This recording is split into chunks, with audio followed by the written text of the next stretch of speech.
Hey gang, Derek here with another awesome windwirler video. So we got another awesome unboxing here. Looks like it's been a long time since we've done a Star Wars Black Series figure here on the Windwirler channel.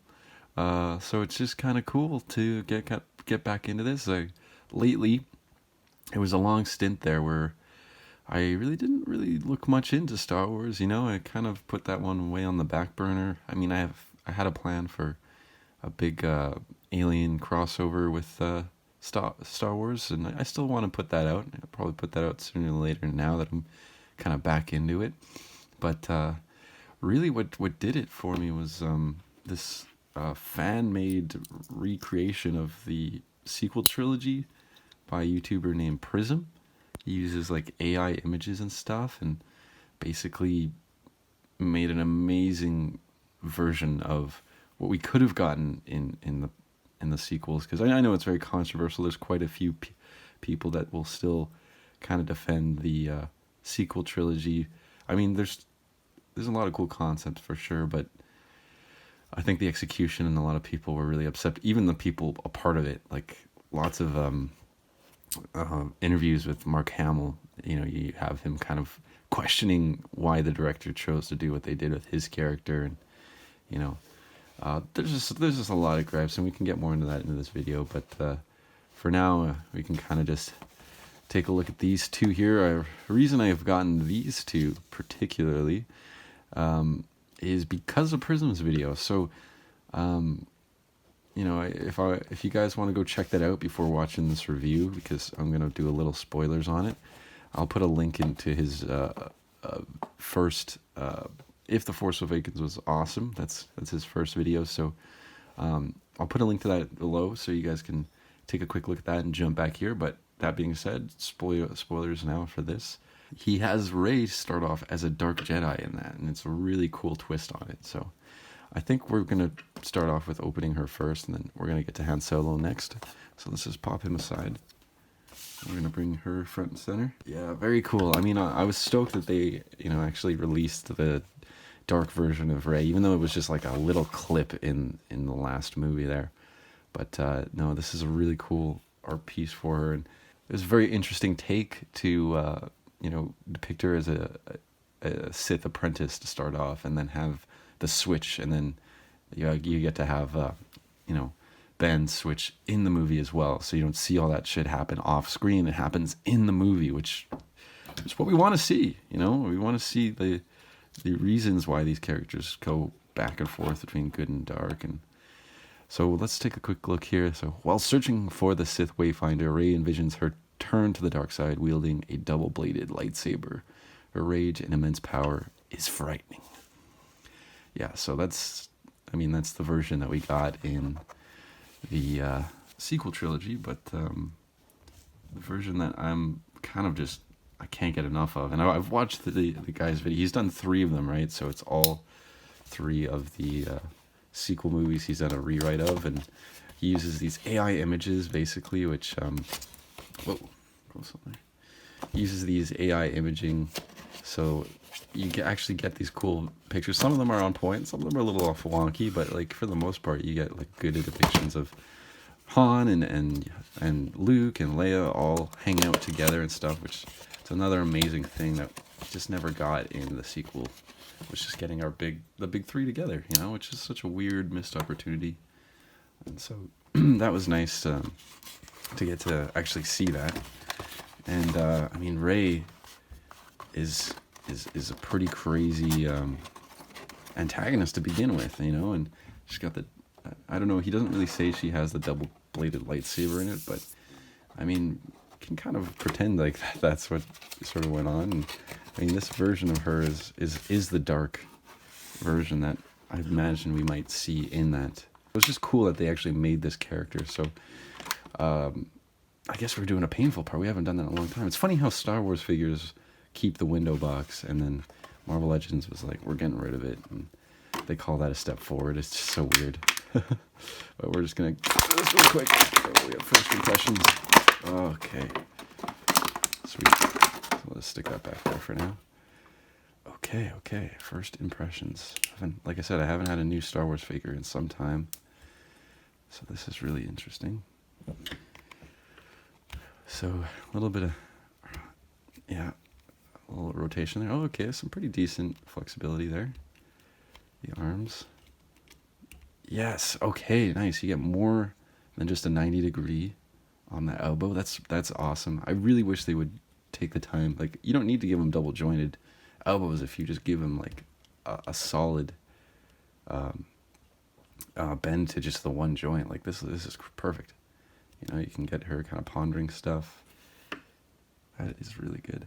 Okay, and then there's this cloth cape, which I love the cloth cape. I'll say this, I think maybe a bit of a missed opportunity was making this hood also cloth. That would probably be my one gripe with it right out of the box. But I didn't even get into it because I've watched a few little reviews that, you know, her not having the cloth hood was going to be kind of a pain because you can't take this thing down. And I don't know, maybe there's a way to remove it. It's just, it might be glued on there. I just don't know. But yeah, not super big fan of the big plastic chunky hood, but at least you can still move her head around in there. So that's good. The wrist bend forward. I kind of wish she would have had one of those bends that go like this instead of like this. I mean, I think for these Star Wars figures, you get a lot more mobility that way for the lightsabers or guns. But it is what it is. It's not the worst thing in the world. And then there's this cape or dress thing, I guess, which I guess is supposed to mimic Kylo Ren's thing a little bit. It's not too bad. It's actually a pretty pliable material. I wish more stuff, actually, like capes and things, were made of like a more pliable material like this. Like some of the Marvel Legends have like the hardest capes, and it just doesn't make sense. She only has a one single joint here on the knees, which that's pretty unusual for Hasbro figures, but it looks like it does a pretty okay job. I mean, it's basically just a 90-degree, but yeah, I mean, I guess it could be worse. I wish that we did get a double joint there so she could really bend that back, but it's not the worst thing. It does its job. It does have ankle rocking, which that is a must, an absolute must. I'm glad that they don't skip out on that anymore. I mean, this is pretty cool. I can see there's some ways here that you can maybe modify this figure to make it a little bit less bulky. You know, for one, I think this dress thing, if you literally just took a knife and cut right here, this would pop right off. Whoa! All right. Yeah, I mean, this is really cool. I mean, she's definitely menacing. I think the hood does look pretty cool, despite it being kind of a hamper to articulation and sort of just a big chunk. But I might look into seeing if that can come off at some point. Maybe for my eventual stop motion here. I know we'll be putting some clips here, so we'll be you'll be able to see a little bit of a stop motion clip later here. I'm gonna definitely mess around with that, as I always do lately in these stop motions. Here's her dual-bladed lightsaber, which I guess this is kind of an interesting idea, having it connect like this, so it looks like two blades like that. But to be honest, like, I think this right here is the main event, having it like, you know, the Darth Maul style blade. And it also kind of is an interesting parallel to how they have always depicted her. Well, when they first started showing her, she has that staff weapon she fights with, so. Alright, this looks pretty sweet. I actually think that, yeah, once again, just the dual-bladed lightsaber was just a really cool idea. And it would have been sweet to see that in the movies, you know, once again. This, you know, cape thing is actually not bad. It actually seems to help her stand a little bit, too. You know, she's kind of leaning back on it over here. And I don't know, I mean, I'm kind of conflicted because I sort of find that it is a little bit hampering in somewhat ways of the articulation, but at the same time, it does help her stand a little bit too, so I'm definitely on the fence about this this draping bit here. I don't know, maybe there's some modifications I can eventually do, maybe cut into it or something, make it maybe into a point instead, but it's hard to say. I mean, I kind of do like it, so I don't know if I want to do too much modifications And I just noticed too, she has like a little, I guess a little thing around her one finger here. I guess that's keeping the sleeve on. She doesn't have it on this hand, but interesting little detail. And I think the likeness is actually not bad either. I mean, look at that. You know, it looks like, what's her name? Shit. It looks like Ray. I can't remember the actress's name off the top of my head. Daisy Ridley. There you go.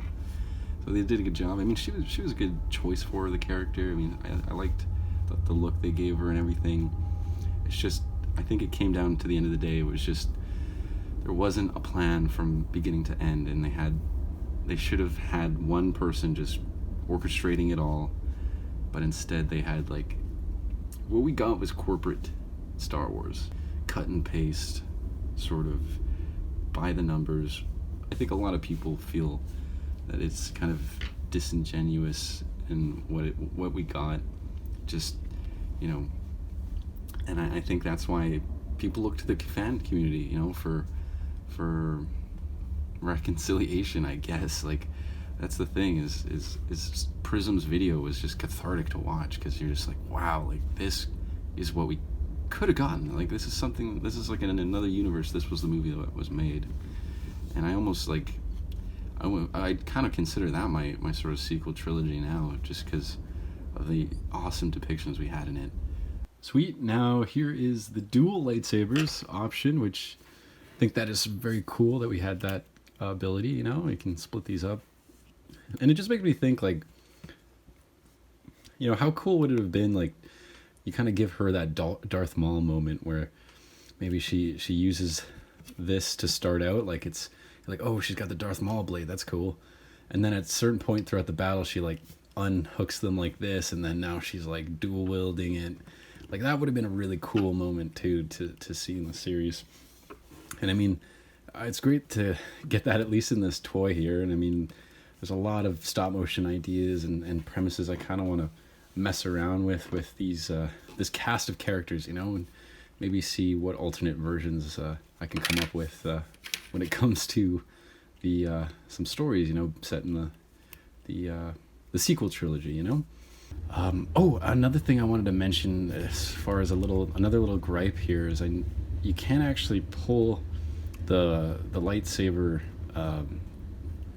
I guess, blade out, which means you can never have a powered down version of her lightsaber, which, now that really sucks, right? Because, like, you can't have those kind of moments, or if you do, you have to kind of cheat it somehow. So I'm gonna have to figure that one out. But I do wish that it came out, because there are versions, like I've got my Darth Vader figure and my Luke from the New Hope. Like, they both have their blade that can come out. So I'm wondering why they didn't end up doing that. I know it can pop out pretty easily, but I still would have preferred that over having it be, you know, stuck in like this.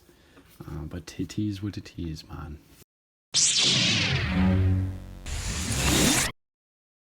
Yeah, so, like, one thing about her depiction in Prism's sequel trilogy is you get to see some serious development from Rey, and, like, even, like, there's parts, like, they have this one part in it where it's like her conversation with Luke after about a year of her living at the Jedi Temple in the second one, and he's kind of like, you know, asking her why she believes what she believes about the remnant, the Imperial remnant, and, like, why she wants what she wants. And like, I think one of the things that's kind of really powerful about this conversation between the two of them is it's like, for her, it's the first time someone asks her what she truly wants in her life. Like, where she, up until this point, she's been kind of a tool, she's been controlled and sort of told what to do by her master, by Hux, by all these people.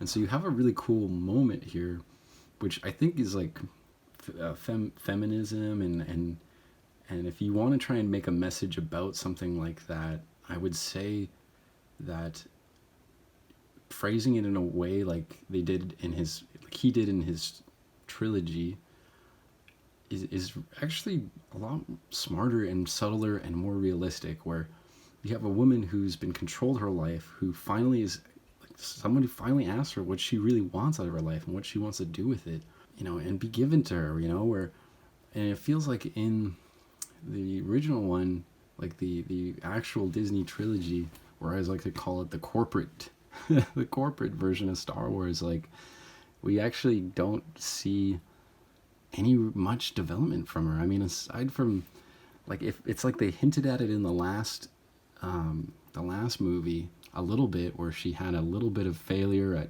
blowing up that ship with Chewie, but I mean, there's not much change in her as a character throughout the whole thing. She sort of just stays very much, stagnant throughout it. And a lot of people's criticism with her character too is that she's like this Mary Sue. And in this, like, for one, it starts with her kicking Ben's ass, and then it ends with her getting her ass handed to her by Luke, and her getting abandoned by her master as well. So like you have like this loss from her. Like you have really so much more built up in this series regarding her character than what we actually got. And then you get to see how she eventually goes to the light side. And then there's even in the third one, there's a moment where she's speaking with Darth Revan, and Revan is like telling her that your destiny is going to be to go back to the dark. And like her whole character is a reflection of the of Anakin, and how she's supposed to be the dark side version, where he walked in the light for a bit, or walked in the dark and then eventually returned to the light, and she was supposed to go the opposite way. And like in the end she ends up going and doing the right thing and like overpowering the Starforge. And like this is like her going against destiny, and like just another hit in that messaging of like you can make your own destiny, you can make your own choice in life. And it's just, I feel it was so much more powerfully laid out in that one too. I'm kind of very like pick and choosy now when it comes to Star Wars, and I think in a way like George Lucas sort of wanted it to be like that. Or it might have been the other guy, what's his name, Dave Filoni, who was saying this in an interview. But like these are all different stories, and like when you have stories told and retold over and over again, like you get slightly different versions of them. And I mean, if that's the case, or if we're dealing with like a multiverse thing, but not in the Marvel sense, like I kind of like the idea that this continuity is a little bit more fluid. Sweet. Okay, so we have Han Solo here, the more experienced general version of him. No, they don't call him a general in the sequel trilogy. He's just back to being his old ways, just a smuggler, kind of scoundrel, which is so shitty that they regressed his character like that. I mean, it's just, nobody wanted that. Nobody wanted to see Han Solo just basically be a deadbeat again. We're going to crack open Han here, but let's see what they had to say about his exploits. Exploits of Han Solo are legendary. He's been famed smuggler, captain of the Millennium Falcon, a hero of the Rebel Alliance. Solo once finds himself again in the center of the action. So they didn't allude to any of the bullcrap, at least in those movies, so that's a good thing. But we're just going to pop him open. He's in the, I guess this is the archive series, so we get a slightly different box here. I quite like this kind of box too. Let's pop him open here from the corner. And there we go. Sweet. That's a pretty easy to open box. I quite like that. Put that over to the side. And we got a little quick painful part here. Put that back there for now. Alright, our first impressions. Let's take a look here. This is actually my second Han Solo figure. I had the original one that came out way back in one of the first waves.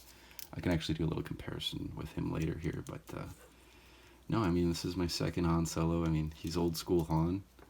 I like this look that they went with. He's got kind of this old beat leather jacket, which looks awesome. Pretty legendary. And he's got a decent ankle pivot there. And it's an okay chest, or yeah, that's not bad. I think some of these joints just need to be worked out a bit, but definitely looks distinguished there with a little bit of gray. Yeah, okay, and he's still got the nice harness here. Still the classic one. It looks like it could have been the same one that he had from way back. I see they kind of went a different route with this holster this time. The original one, this is like on actually loose, and you can move it up and down. But here they've glued it for some reason, so it really limits his leg articulation on this side, which is a little bit disappointing. And for his, oh man, so then they gave him just an up and down for the wrist instead of a, I don't know, this side instead of this one. This is what I think more than anything, like, one thing for lightsabers, but for people who use guns in the series, like, I feel like you want to have the gun up and down wrist movement opposed to the back and forth. But it is what it is. And then he's got a holding hand here, which kind of interesting because he doesn't come with anything to hold. I know his original figure had an open palm hand. I mean, it's not bad. I mean, I think the paint detailing on this figure is really solid. So, I mean, the likeness too to Harrison Ford, like, I guess they've got that down to a science. I mean, it looks pretty much exactly like him. I mean, how many figures have they reproduced of this guy? They've got it really well done. I think they do a good job for most of these figures. There's some that are a little whack, you know, they look a little bit more stylized.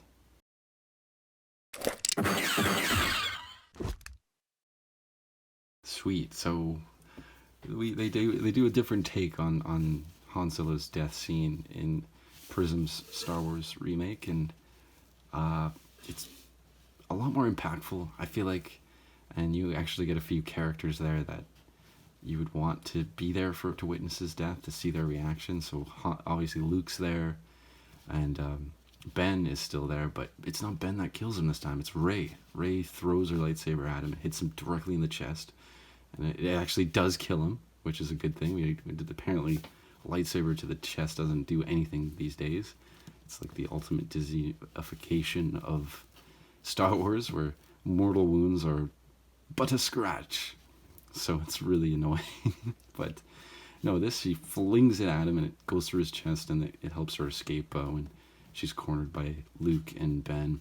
And so Ben runs over and cradles him in his arms, and it is really impactful and emotional, and it basically sets Ben on his road to the dark side, because once he finds out that he can that people can be brought back from death using the Star Forge, it's more interesting than just building like a even bigger Death Star. Like, to me, that was really dumb.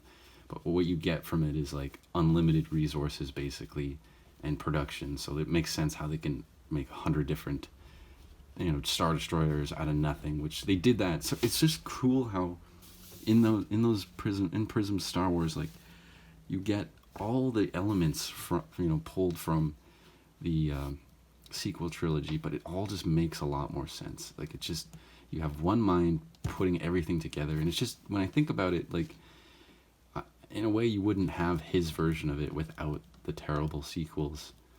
And so it's just like, I'm happy to have been able to watch his version of it, but it's like you would never have had that if there was anything different. I mean, maybe they would have made a better version of it too, but I'm happy to have that, and we get to see a really cool version of all these stories, and get to see an actual character arc between Rey and Ben, and see them, swing back and forth from the dark and light side, and even kind of end up in more of a gray area at the end. And so he has his classic blaster there that I guess he's had since the original trilogy. I'm gonna have to do a little comparison with my other Han here in a sec, but it does look like it's the same one in a way. Maybe they've updated it, but no, it fits nicely in his hand, and I think it does go into the holster fairly decently. I always like these pictures where it has them holding it with one hand, pulling it out of the holster. Here, let's just try sticking it right in there. Oh man, it's a little tough, but it does go in there. Yeah, that's okay. It's not the best version of it. I actually think his original holster was a little bit better. It even has a clip that goes over it. But it does fit in there, and you can kind of get over it, I guess. And he's got the little pointer finger now, so maybe he's scratching his head with that. Here. That's not how the Force works. At the end of the day, I think it's going to be the fans that really keep Star Wars alive, you know. And I think that if you do like those trilogies, like, it's all power to you. I'm glad that you enjoyed it.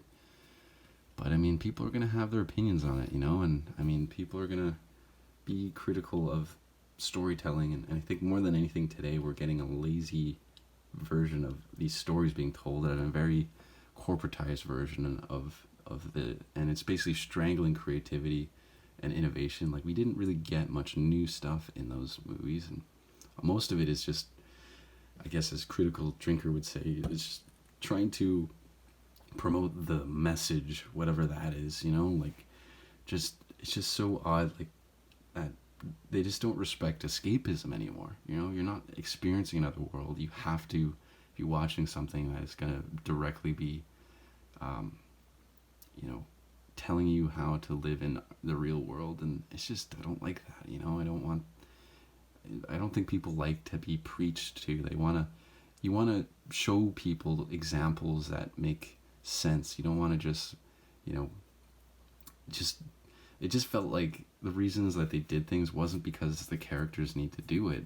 It was because they wanted to show it in the movie, and it's just, it's not like it's not story. It's not, the story is driving it, and it's not the characters that are driving it. And I think that's what is lost, because with George, you had, all of it was character driven, and all the reasons that they make their choices is based off of real emotional moments, you know. And I feel like you don't really get many choices. You just get, like, people running to do what needs to be done. Like, there's these fetch quests, all these different things, and instead of just, like, there's no political backdrop either, which is such a huge part of, like, the originals, and even the prequel trilogy had, like, so much to do with, like if you want to have depictions of our own world, like, and kind of parallels, like, you can sprinkle that in. Like, I'm not saying don't, but I just feel like the execution was heavy-handed, you know, and that was a big problem. What you have in Prism's version is, like, you have some moments that are definitely paralleling some things that have happened. Like, they had this crazy moment with they're evacuating Coruscant of a lot of officials, but there's a lot of, you know, the poor and disenfranchised people that are stuck behind, and they know it's about to be a war zone. And you have people hanging off of crafts and stuff as it's escaping. And I mean, that shit really happened. It happened in Afghanistan, and it's madness to see that stuff kind of happening, and that's the reality of war. And it does show that discrepancy between the people who are wealthier or have that, and the people who are just poor and can't afford to get off world when this shit happens, or get out of the country. And so, like, these are realities that they show, but it's not like, it doesn't feel like propaganda, I guess, is what I'm saying. So we're definitely getting, like, the most, I mean, this is the earliest version that came out. I mean, there's still some good paint detailing and stuff, but yeah, I mean, we're definitely, this does look like a little bit more of a step up as far as paint detailing goes. But I mean, sculpt wise, they always had it on point there, you know. Get the hairstyle change, slight hairstyle change. I mean, I do prefer the old belt. I kind of wish they just would have reused the same belt, stuck it on here. I'm not a big fan of having this just stuck onto there in that way. It kind of really limits his articulation. Where here, you know, this does feel a little bit more mobile. And I guess it looks like here on the gun, we did actually lose a bit of paint detailing. I'm actually looking at these. I think these are definitely different sculpts too. So to me, it looks like this one's actually a little bit smaller for some reason. But I think they must have just sculpted this one a little bit smaller. I don't know why. And then you're missing a little bit of paint detailing on it as well.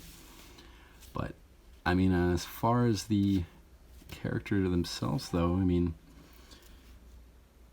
I did like where they went with this costume. I mean, he's got the cool jacket.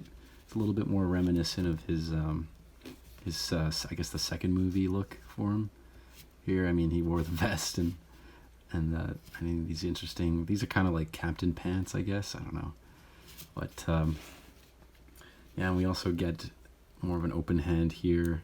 Here he's got sort of this knuckly, big, thicker grabbing hand, I guess. I don't know. I tried to get it to, like hook onto his coat a little bit here and maybe have him open up his coat, but it's kind of difficult to get. It's just, if it seems like, they just can't quite get the arm articulation right on this. Like, same thing with him. Like, he only gets that 90 degree, which I know with Ray, they have just a one joint to it, but it goes a lot further. So I don't know why they don't just give you that little extra, if they just make a little more space here. So I just wonder why they don't do that, because that would really help out. I mean, it's okay to give it one joint like that, as long as, like, you just push this back a bit. I don't know. Would it look weird if they did that? But I think it would look fine. I don't know. But, no, for the most part, I mean, this is a good figure, and, I mean, he matches up with his other younger self here, and we'll definitely be seeing some stop motions with both of these two at some point on the channel. Yeah. And here's my Chewbacca from, I guess, he was the first Chewbacca they released too, so he's pretty old school, at least as far as the Black Series goes. I still got the open mouth here, that version. That was terrible. But what's great about Chewbacca is he doesn't really age, or you can't really tell the difference of him from all the different. Because I think he's pretty old too, because he's actually in the original trilogy, he's in the prequels, and he's in the new one too. So, but he just seems to always look exactly the same. So I think they must have a slower aging thing or something. So, but what's great is I don't have to get a new Chewbacca or a second one for him to fit in nicely with my new Han Solo here. So that's a good thing. Spend a little less money on stuff, right? Of course, it would be nice to have interchangeable heads, more of a relaxed version of him. But, I mean, if you're going to have any version of Chewbacca, it might as well be the one where he's doing the thing. I can't do it. I just can't do it. And here's another little comparison. Here, I'll even pop R2 in here. But, yeah, I mean, here's another little comparison. A couple characters that can be interchangeable. I know there's the red arm version of 3PO, which I thought was kind of silly in the new one, but I mean, you can kind of probably get away with just using this version of 3PO from the original. Same with this R2. One thing about my R2 here, I mean, he's definitely seen better days. Like, his white is a little bit faded on the front of him. I think that's just from him. I had him on display maybe in a sunny area, which did not turn out well for him. Plus, all his little head pieces keep falling out, and I've already lost 2 of them. So, I mean, I might be due for an upgrade to my R2 here, but I mean, I still like the scaling of it. And, I mean, you can kind of get away with the look if you kind of, I mean, it depends here. If I mess around with some of these, I could probably make it work a little bit better. But in any case, I think she scales well with them. And there are a few new ones I want to get, and there's definitely harder ones to track down. I mean, I wanted to get very specific versions of each character so that I can recreate some of those moments in Prism's sequel trilogy. So, if I can get myself, some of those First Order Stormtroopers, which I actually find it's kind of a pain to find. The last ones that were released were like back in 2017, so, and I guess a lot of people were army building those, so I haven't been able to find a good one for a decent price on Amazon. And trying to find Finn, like the first release of Finn, where he's got the helmet that can come off with the blood splatter. That one's like about $80, at least on Amazon. So it's a tricky one to find too, but it's kind of the version I want to use of him. I'll get into that. Like, I'm going to try and track him down, and I'll do an unboxing. We can go a little more deep into that with him. But that being said, this has been an awesome little review. Thank you guys for checking this out. Like the video. If you like the video, comment, let me know what you guys think of these figures, what you think of Prism's trilogy, and come back onto my video here if you can, and maybe give me a quick comment on your opinion. If you think it's actually a better take, or if you have any critiques of it. I mean, I think as far as it goes, as just kind of a base product, you can build off a lot from it and really refine it if you did turn something like that into an actual movie. But who knows, man? I don't know. I don't think at this point they'd ever do like a retake of that. So Just gotta live with what it is. But that being said, yeah, subscribe if you love this. Thank you very much.